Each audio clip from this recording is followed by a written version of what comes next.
इस स्टेप से उनमें रिजेंटमेंट डेवलप हुआ और उन्होंने एडमिनिस्ट्रेटिव और पॉलिटिकल प्रॉब्लम्स को सॉल्व करने में सुल्तान की मदद नहीं की। इन्हीं इंटरनल कॉन्फ्लिक्ट्स के चलते धीरे धीरे इब्राहिम के किंगडम का eastern half including Jaunpur Delhi से कट ऑफ हो गया।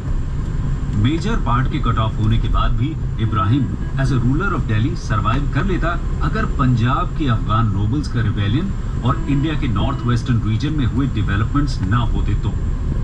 लाहौर का गवर्नर इस समय दौलत खान था, जो लोदीज का किंग ही था। वो एक सीजन्ड सोल्जर था और उसके पास बड़ी आर्मी थी। इब्राहिम लोधी के कॉरोनेशन में शामिल न होने के कारण वो दौलत खान से अनॉयड था। सुलह करने के लिए उसने अपने बेटे दिलावर खान को इब्राहिम के कोर्ट में भेजा, जहां उसका इल ट्रीटमेंट हुआ। इसके कारण अब दौलत खान ने अपने सेल्फ डिफेंस के अरेंजमेंट्स करने चालू कर दिए। दीपालपुर के गवर्नर आलम खान लोधी ने भी दिल्ली के थ्रोन पर अपनी दावेदारी पेश की। यानी देखा जाए तो इब्राहिम लोधी के अगेंस्ट पूरा पंजाब इस समय अपने रिवोल्ट में था। इसी सिचुएशन में बाबर सीन में एंटर हुआ। अपने एंसेस्ट्रल लैंड फरगाना का फुटहोल्ड होने के बाद 1504 में उसने काबुल को कॉन्कर किया।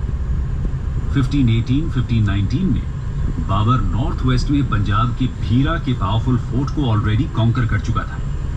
1524-25 में उसने पंजाब पर कंट्रोल एस्टैब्लिश किया। अप्रैल 20, 1526 की historic first battle of Panipat में बाबर ने इब्राहिम लोधी को डिफीट किया और उसे मार दिया। इब्राहिम लोधी के फॉल से दिल्ली सल्तनत का एंड हुआ और इंडिया में मुगल डायनेस्टी का फाउंडेशन रखा गया। दोस्तों, अब ब्रीफ में देखते हैं सल्तनत के डिक्लाइन के रीजंस क्या थे। मोहम्मद बिन तुगलक के रेन में सल्तनत अपने पीक पर पहुंची, लेकिन सल्तनत की ग्रोथ और डेवलपमेंट 1430s में रुक गई। 1335-36 में मालाबार में हुई एक रिवोल्ट एम्पायर में सबसे पहला ब्रेक अवे हुआ, जिसके चलते एम्पायर के कई पार्ट्स में रिवोल्ट स्टार्ट हो गई। मोहम्मद बिन तुगलक का सक्सेसर फिरोज तुगलक भी इन रिवोल्ट्स को सप्रेस करने में फेल रहा। दिल्ली के सुल्तान्स में कोई फिक्स्ड लॉ या कोई पॉपुलर रिकॉग्नाइज्ड कन्वेंशन नहीं था जिससे सक्सेशन डिसाइड किया जा सके। सर्वाइवल ऑफ द फिटेस्ट का रूल ही जनरल लॉ था, जिसके कारण सल्तनत को काफी नुकसान हुआ। डायनेस्टीज का फ्रीक्वेंट चेंज होना भी सल्तनत रूल के लिए डेट्रीमेंटल था।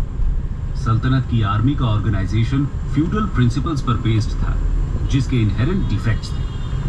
टर्किश सुल्तान्स का रूल एक ऑटोक्रेटिक रूल था, जिसमें